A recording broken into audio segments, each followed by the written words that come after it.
Bismillahirrahmanirrahim. Assalamualaikum warahmatullahi wabarakatuh. Bertemu kembali dengan Ibu pada mata pelajaran IPA.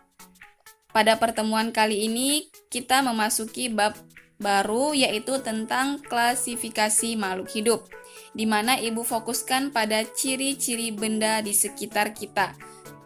Nah, ciri-ciri benda di sekitar kita di sini ada 2 poin yang akan Ibu bahas. Yang pertama, mengidentifikasi ciri makhluk hidup dan benda tak hidup. Kemudian, mengklasifikasikan atau mengelompokkan benda-benda di lingkungan sekitar. Nah, sebelum itu, Ibu akan tampilkan. Nah, ada yang tahu ini gambar apa? Nah, ini adalah robot Sophia, di mana robot Sophia ini sedang berbicara di depan audiens dalam acara CSIS Global Dialog 2019 di Jakarta pada 16 September 2019 lalu. Nah, selain berkomunikasi dengan audiens, Sophia juga mampu berekspresi seperti manusia.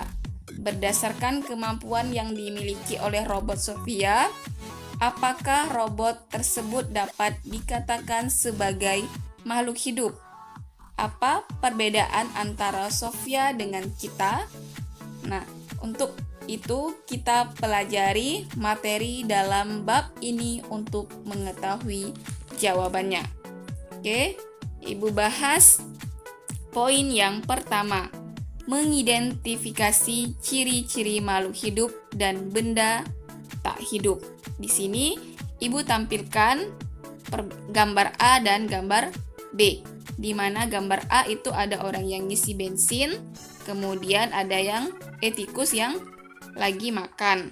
Kemudian untuk gambar B itu mobil yang sedang melaju dan kuda yang sedang berlari. Nah, sekarang kita mengidentifikasi ciri-ciri makhluk hidup dan benda tak hidup.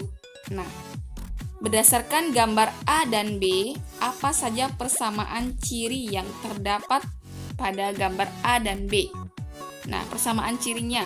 Berarti persamaan ciri di gambar A itu adalah dia sama-sama memerlukan sumber energi atau makanan, di mana motor itu sumber energinya adalah bensin. Begitu juga dengan tikus, sumber energinya itu makanan seperti sisa-sisa, kemudian sebagainya. Kemudian yang gambar B juga persamaan cirinya itu mobil itu bergerak, kemudian kuda itu juga bergerak. Nah, berdasarkan gambar A dan B, dapatkah disebut sebagai makhluk hidup? Nah, untuk yang gambar A, seorang motor itu kita katakan benda tak hidup. Kenapa? Nah, karena dia tidak memiliki semua ciri-ciri makhluk hidup. Misalnya seperti bernapas, walaupun dia memerlukan sumber energi, walaupun kemudian dia mengeluarkan zat sisa seperti asap, tapi dia tidak bisa bernapas, tidak bisa tumbuh dan berkembang. Nah, sedangkan tikus itu dikatakan makhluk hidup karena memiliki ciri-ciri makhluk hidup seperti bergerak, bernapas, tumbuh dan berkembang.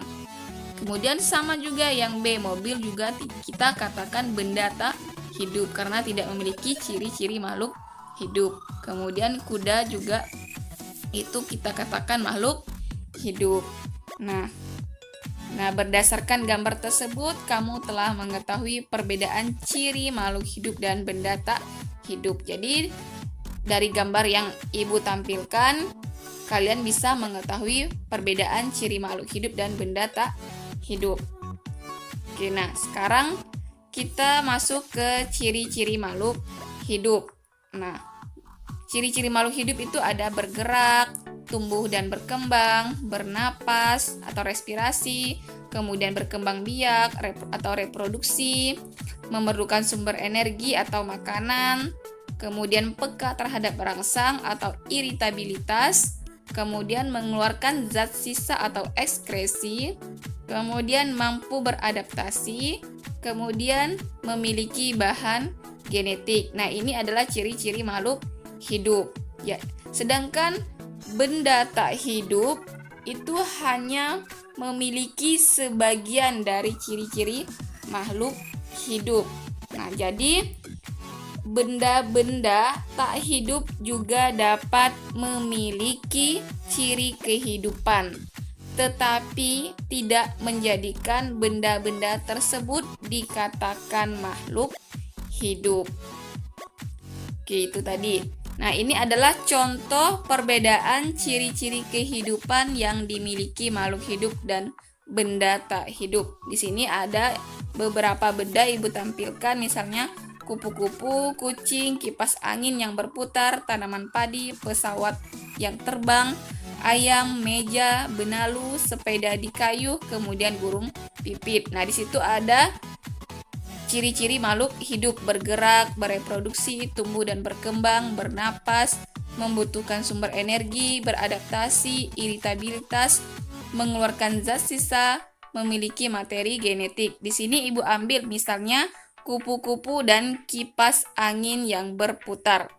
Kupu-kupu itu memiliki semua ciri-ciri makhluk hidup atau ciri-ciri kehidupan, bisa bergerak, bereproduksi, tumbuh dan berkembang, bernapas, membutuhkan sumber energi, beradaptasi, iritabilitas, mengeluarkan zat sisa, dan memiliki materi genetik.